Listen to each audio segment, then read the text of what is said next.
Joining us on the David P. Shapiro fan hotline, none other than Stephen Strasburg. Stephen, how are you, my friend? I'm doing well. Thanks for having me. No problem. Let's start with the news from yesterday. Special assistant to head coach Kevin Vance. I'm not sure I saw this coming from you, man. Like, what has possessed you to, get this much closer to being back on the field again?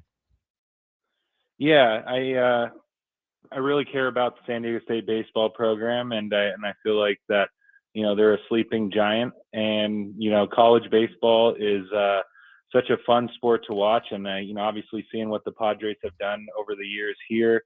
This is a baseball town, and I really want to do everything I can to get Tony Gwynn Stadium back into the spotlight, and it's going to be a fun process, I believe.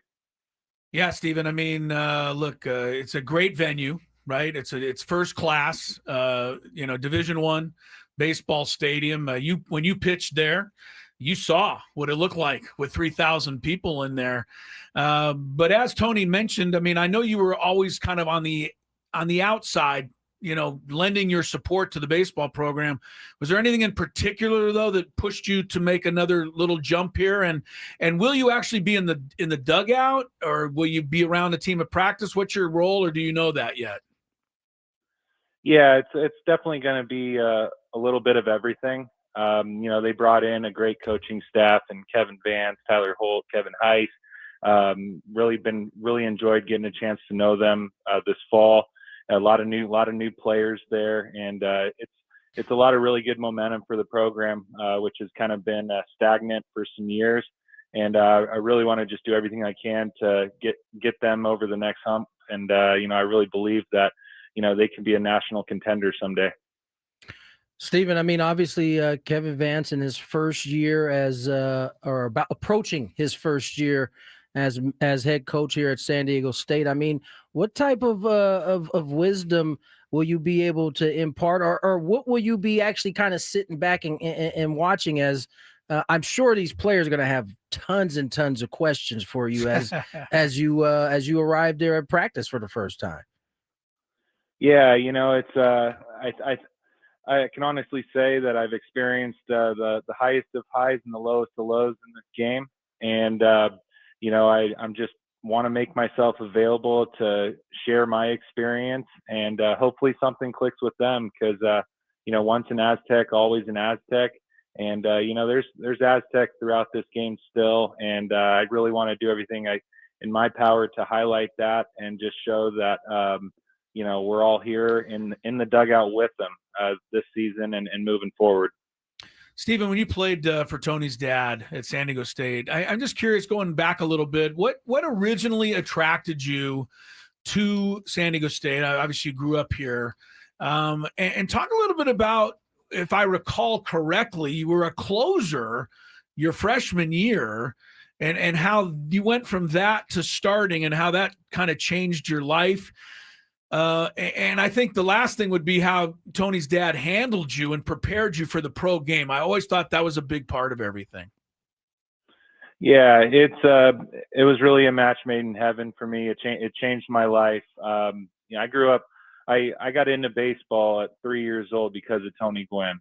And I just became infatuated with it, obsessed with it, and I was blessed enough that San Diego State saw some potential in me, and they gave me an opportunity. I went into that freshman year. I didn't have a role, and I had some great upperclassmen there that really took me under their wing and showed me what it really took on a daily basis to get better. And then really the rest is history. It's my career would have probably never gotten off the ground if it wasn't for everybody there at State. Stephen, as year one approaches for Kevin and this team, obviously I read the story today that was written by Kirk Kenny, and he was talking about how it was always the goal to get to Omaha at San Diego State. Not to say that has changed in recent years, but it does seem like it's a little bit further away. What are some of the things that you've been able to kind of highlight, and I know you've talked about some of the work you've done behind the scenes, but Tony Gwynn Stadium needing to kind of fit the mold of what, a team who goes to Omaha plays in. What are some of the new fixes that are approaching San Diego State this year? Yeah, there's been a large increase in support to the program over the last 2 or 3 years, and ultimately this is a passion project for me. I grew up going to Tony Gwynn Stadium with my dad, and I had just amazing memories watching the Aztecs. My parents are alumni. It's I consider Tony Gwynn Stadium to be the premier venue in this city, and with time, everything begins to change a little bit. And, my goal is to get, those facilities back to being what they were when I was a kid. And I really believe that if, all the talent in the backyard has an option to go to San Diego State and be given the resources and facilities to get better every day, that's where you're going to see some real gains in terms of competitiveness long term. And then also, going into the Pac-12 is huge. It's Oregon State is no joke. They've done it before, and they're continuing to be at the top level in the game, and that's our direct competition. So we got to continue to keep building to be ready for that play and hopefully make some noise. It's totally possible what he's talking about. 100%. Right. You know that, Tony. And I know it because right when I got done playing, I mean, your dad was still there. And, we had Meacham and, Al Newman at the time, and a team that I believe got all the way up to number 2 in the nation. And deservedly so, was top 10 for 2 or 3, 4 years there. So we know this can be done. But how do you make the next step? I mean, that seems like getting it back. And can you get one player? Do you need to get a bunch of kids from local to kind of start the ball rolling, Stephen?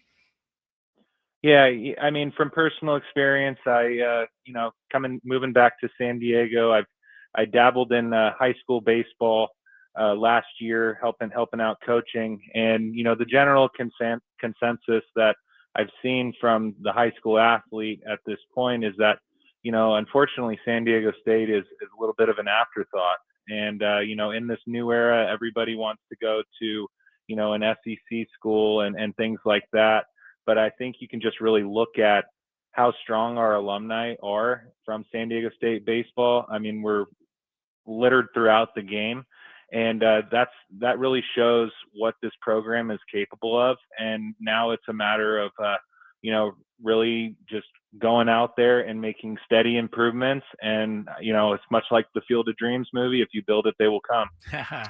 Stephen, now having spent some time with you and know how you came up in this game, it's a lot different now. Pitchers view pitching, I think, a little bit different than it was once viewed.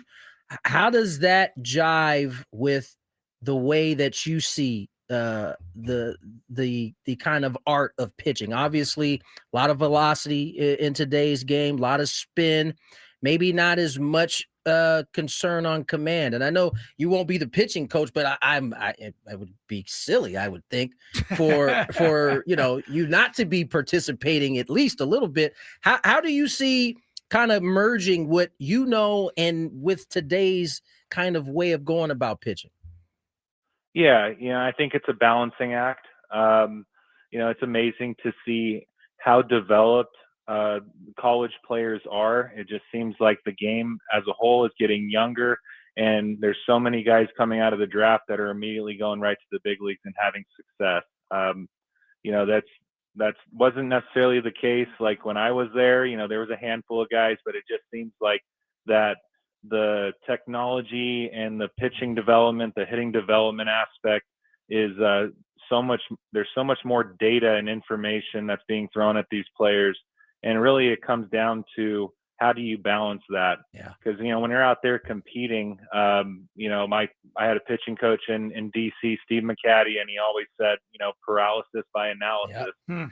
And, I noticed just watching games that, a lot of guys like to have the iPads there reviewing their spin and everything like that. I'm more like, well, is it a strike? Are you Right. being an offensive player as a Right. pitcher, Right. getting into favorable counts? Because that's what separates championship caliber teams and programs, is that are you consistently putting yourself in a position to have success more than failure?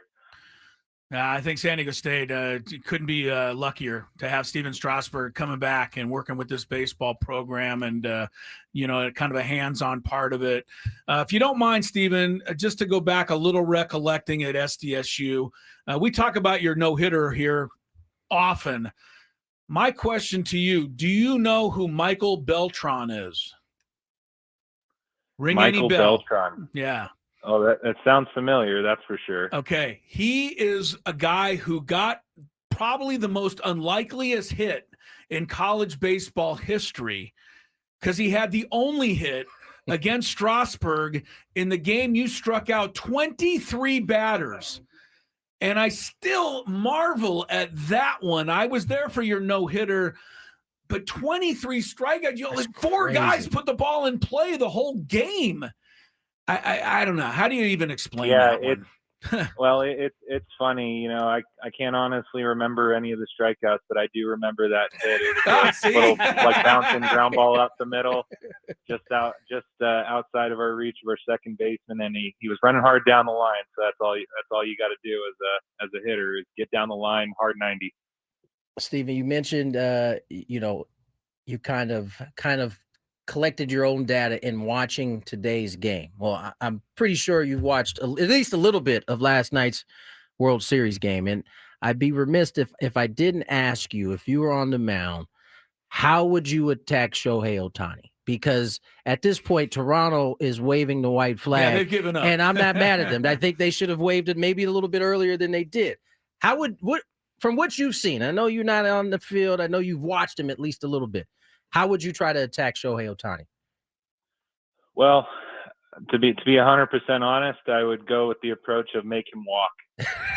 Okay.